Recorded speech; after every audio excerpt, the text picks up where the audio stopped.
Assalamualaikum warahmatullahi wabarakatuh. Berjumpa lagi dengan saya Nurul Aini, CGP Angkatan 2 Kabupaten Lombok Tengah dalam koneksi antar materi modul 3.2.A.9 Pemimpin dalam mengelola sumber daya. Selamat menyaksikan. Pemimpin dalam mengelola sumber daya adalah keterampilan seorang pemimpin dalam menentukan strategi yang tepat dalam mengelola sumber daya dan potensi yang dimilikinya di sekolah. Bagaimana mengimplementasikannya? Seorang pemimpin sebaiknya menggunakan pendekatan asset-based thinking atau pendekatan berbasis aset yang dimiliki oleh sekolah. Diharapkan tidak menggunakan pendekatan berbasis masalah.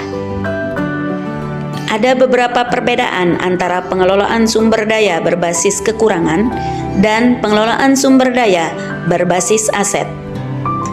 Pengelolaan sumber daya berbasis kekurangan fokus pada masalah, berkutat pada masalah utama, mengidentifikasi kebutuhan dan kekurangan, fokus mencari bantuan dari sponsor, merancang program atau proyek untuk menyelesaikan masalah, dan mengatur kelompok yang dapat membantu melaksanakan proyek.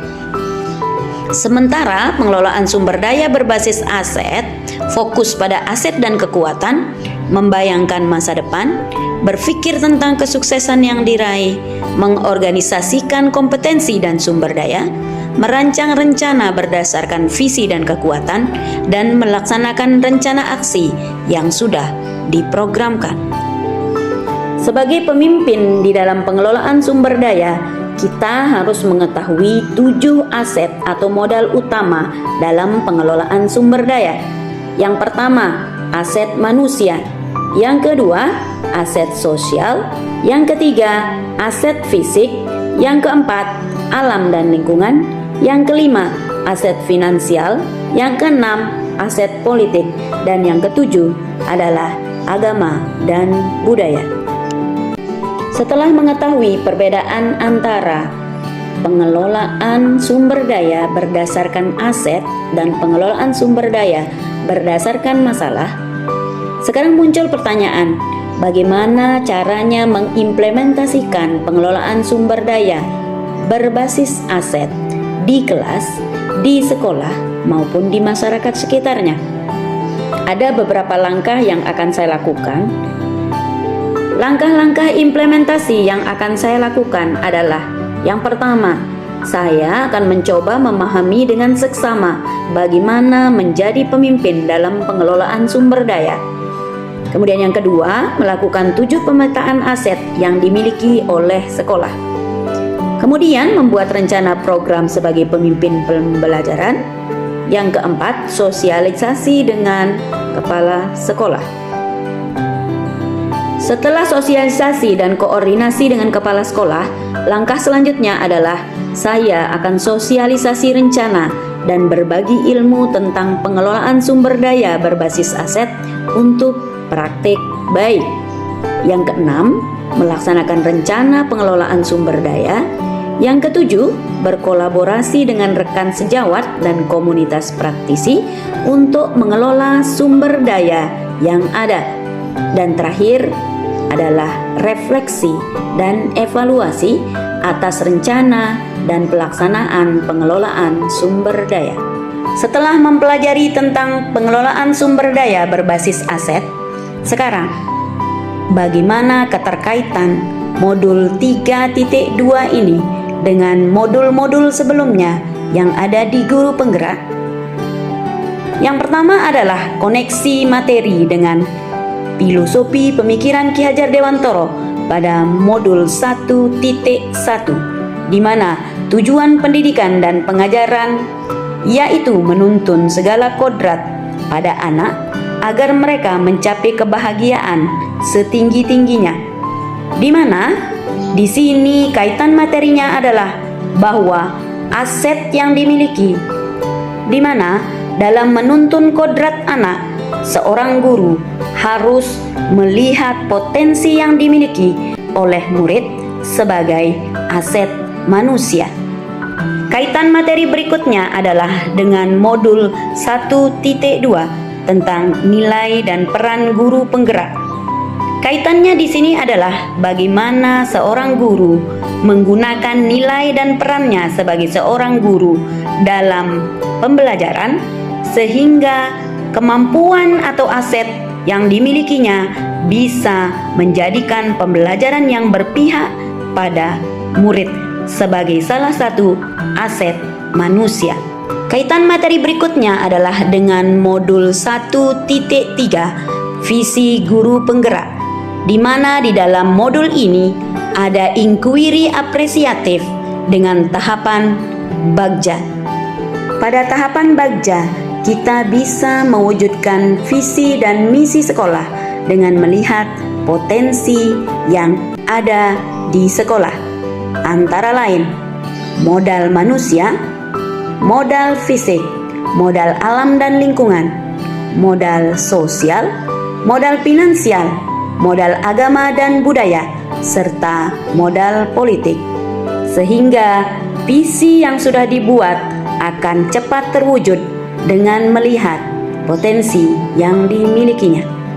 Kaitan dengan modul 1.4 yaitu budaya positif, di mana aset yang dimiliki oleh sekolah bisa dimanfaatkan untuk menerapkan budaya-budaya positif sehingga menjadi karakter sekolah. Modal manusia yang dimiliki seperti guru, murid, kepala sekolah, komite sekolah bisa diajak berkolaborasi untuk menerapkan semua budaya positif yang ada di sekolah secara bersama-sama, sehingga akan menghasilkan budaya positif untuk sekolah. Kaitan pengelolaan sumber daya dengan modul 2.1 yaitu pembelajaran berdiferensiasi. Pada modul ini sangat erat kaitannya dengan pengelolaan sumber daya, di mana setiap aset yang dimiliki harus dimanfaatkan sebesar-besarnya di dalam pembelajaran untuk memunculkan potensi siswa melalui pembelajaran diferensiasi. Jika seorang pemimpin dalam mengelola sumber daya, terutama di dalam pembelajaran di kelas, memetakan kebutuhan belajar siswa dilakukan di awal pembelajaran, maka potensi siswa akan bisa dimunculkan dalam pembelajaran sehingga tujuan pembelajaran dapat dicapai. Hubungan materi pemimpin dalam pengelolaan sumber daya ini dengan materi modul sebelumnya yaitu modul 2.2 yakni pembelajaran sosial emosional.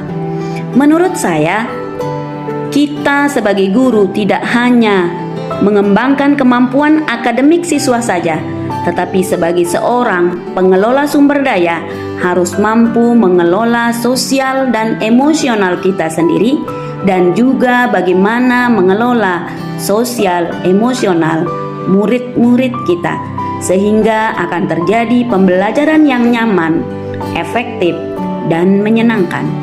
Hubungan materi pemimpin dalam pengelolaan sumber daya ini dengan materi modul sebelumnya yaitu modul 2.2 yakni pembelajaran sosial emosional.